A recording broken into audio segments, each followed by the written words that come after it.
தமிழக அரசியலில் புதிய அதிரடி திருப்பம். மூத்த அதிமுக தலைவர் செங்கோட்டையன், ஓ பன்னீர்செல்வம், சசிகலா, டிடிவி தினகரன் ஆகியோர் ஒருங்கிணைந்து புதிய போட்டி அதிமுக உருவாக்கும் முயற்சி தீவிரமாகி வருவதாக அரசியல் வட்டாரங்கள் கூறுகின்றன.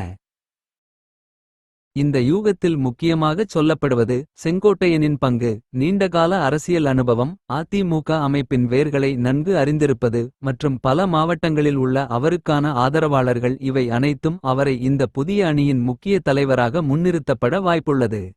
இதற்கிடையில் நடிகர் விஜய் தலைமையிலான டிவிகே உடன் இக்கூட்டணி கைகோர்க்கும் வாய்ப்பு குறித்த பேச்சுகள் அதிகரித்து வருகின்றன. விஜயின் இளம் தலைமுறை ஆதரவும் போட்டி அதிமுக குழுவின் பாரம்பரிய வாக்கு வங்கியும் செங்கோட்டையன், ஓ பன்னீர்செல்வம், சசிகலா, டிடிவி தினகரன் போன்ற அரசியல் ஜாம்பவான்கள் அனுபவமும் ஒன்று சேர்ந்தால் அடுத்த தேர்தலில் தமிழகத்தில் பெரிய மாற்றத்தை ஏற்படுத்த வாய்ப்புள்ளது. 2026 சட்டமன்ற தேர்தலை முன்னிட்டு இந்த கூட்டணி உருவானால் திமுகவிற்கும் எடப்பாடி பழனிசாமி தலைமையிலான அதிமுக அணிக்கும் மிகப்பெரிய சவாலாக இருக்கும் என்பது உறுதி. இதுகுறித்து அதிகாரப்பூர்வ அறிவிப்பு எதுவும் வெளிவராத நிலையில் வெறும் யூகங்களாகவே இருந்தாலும் இந்த செய்திகள் அரசியல் வட்டாரத்தில் பெரும் பரபரப்பை ஏற்படுத்திவிட்டன.